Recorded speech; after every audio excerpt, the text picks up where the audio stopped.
The invitation arrived on a Tuesday morning, slipped between bills and promotional flyers. Chen held the embossed card in her trembling hands, reading the elegant script.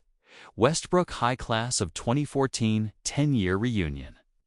Her heart sank as memories she'd spent a decade burying came rushing back. 10 years ago, Emma had been the girl everyone forgot existed until they needed someone to ridicule. She wore thrift store clothes that never quite fit, carried textbooks wrapped in grocery bags because she couldn't afford a proper backpack, and ate lunch alone in the library. Her crime? Being poor in a school full of privilege. Jessica Martinez and her circle had made Emma's life a living nightmare. They'd nicknamed her clearance rack, laughed when her shoes fell apart during gym class, and once started a cruel Facebook poll asking who would be most likely to live in their parents' basement forever.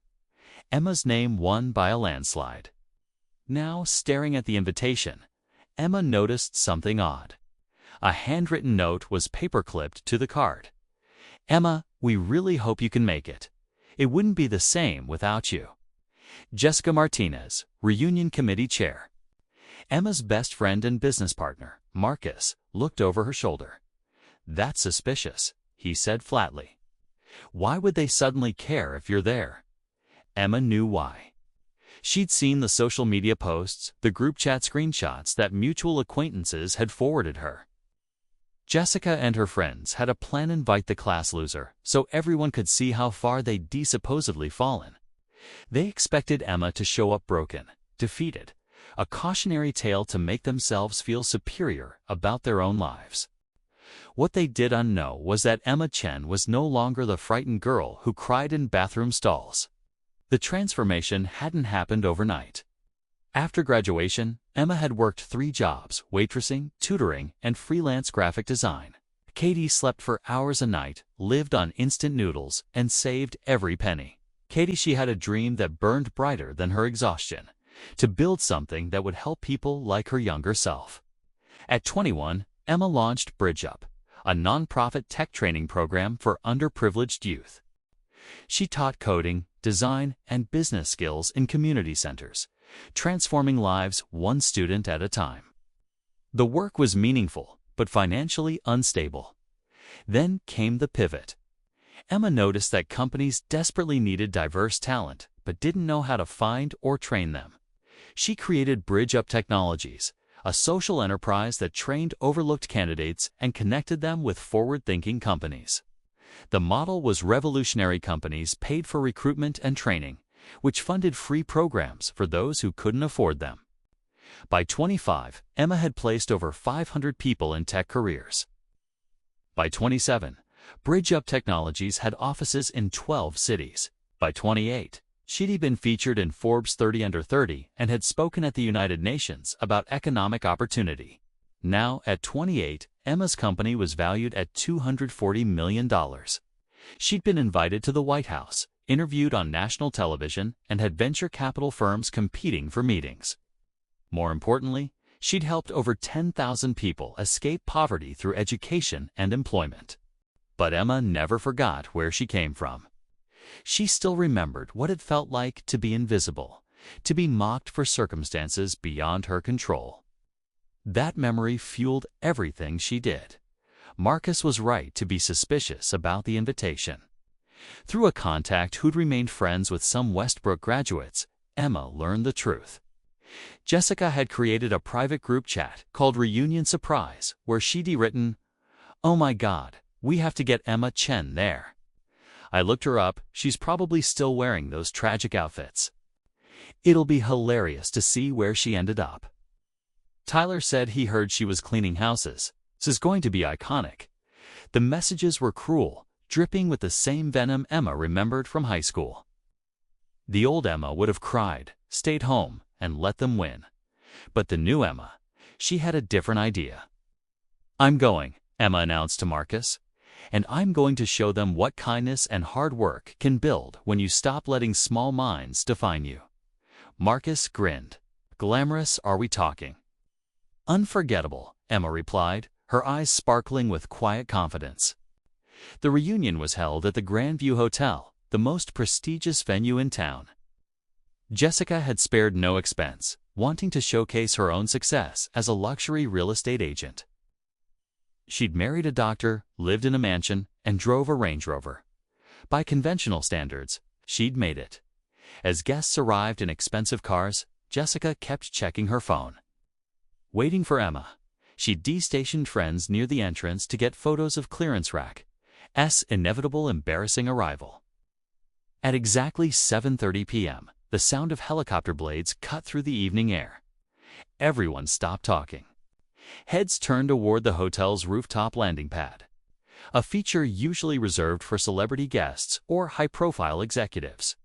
The sleek black helicopter circled once before touching down gracefully, its lights cutting through the dusky sky like a promise. Jessica's champagne glass froze halfway to her lips. That can't be ... but it was. The helicopter door opened, and Emma Chen stepped out, transformed yet fundamentally unchanged. She wore a custom emerald silk gown that honored her heritage and her journey, elegant without being ostentatious, expensive but tasteful. Her hair was styled in soft waves, and she carried herself with the quiet confidence of someone who'd earned every single thing she had. But she wasn't alone. Behind her emerged Marcus, her business partner and dear friend. Then came 3 of her earliest bridge-up students, now successful engineers, designers, and entrepreneurs themselves, who'd insisted on attending to support her. They descended via the hotel's private elevator, a delegation of proof that kindness, hard work, and investing in others could change the world. The ballroom fell silent as Emma entered. Faces she'd tried to forget stared at her with dropped jaws and wide eyes. Someone whispered, "Is that really Emma Chen?" Jessica's carefully crafted smile cracked as Emma walked directly toward her, heels clicking confidently against the marble floor. "Jessica," Emma said warmly, extending her hand. "Thank you so much for the invitation. It's wonderful to see everyone again." Jessica stammered, her prepared mockery dissolving in her throat. "Emma, we didn't know you'd.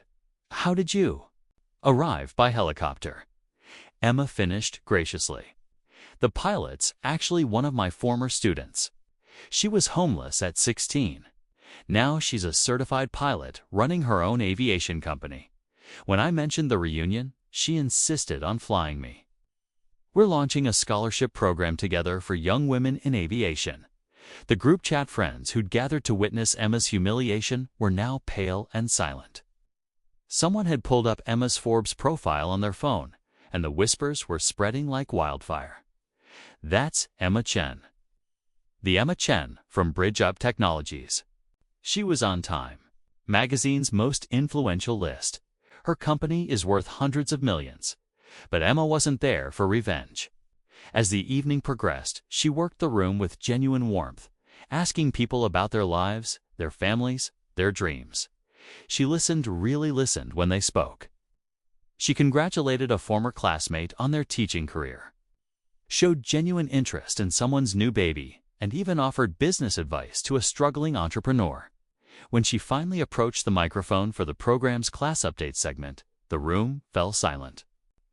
10 years ago, I left Westbrook High believing I was exactly what people told me I was: worthless, forgettable, a loser, Emma began, her voice steady but emotional.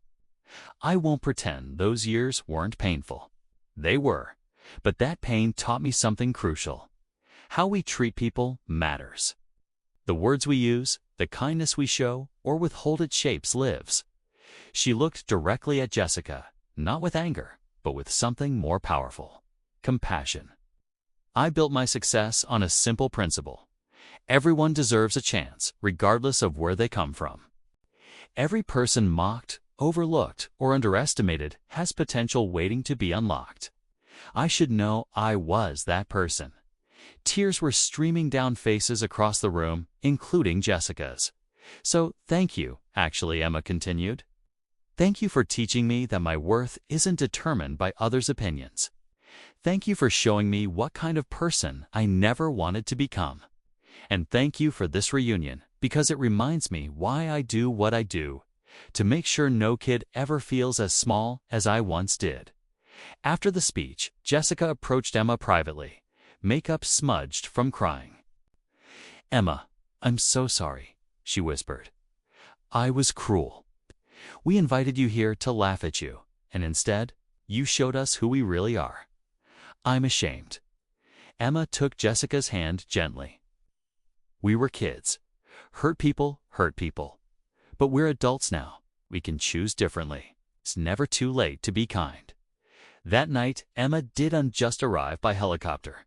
She rose above the pain of her past and showed an entire room full of people what true success looks like. Not wealth or status, but the grace to overcome bitterness, the courage to help others climb, and the wisdom to know that lifting others never diminishes your own light. As the helicopter lifted off into the starlit sky, Emma looked down at the glittering hotel and smiled. She'd come full circle, not to prove her worth to people who doubted her, but to prove to herself that she'd never needed their approval in the first place. The girl they'd called clearance rack had become priceless not because of her net worth, but because she'd learned the greatest lesson of all. Kindness is the ultimate currency, and when you invest it in others, the returns are infinite.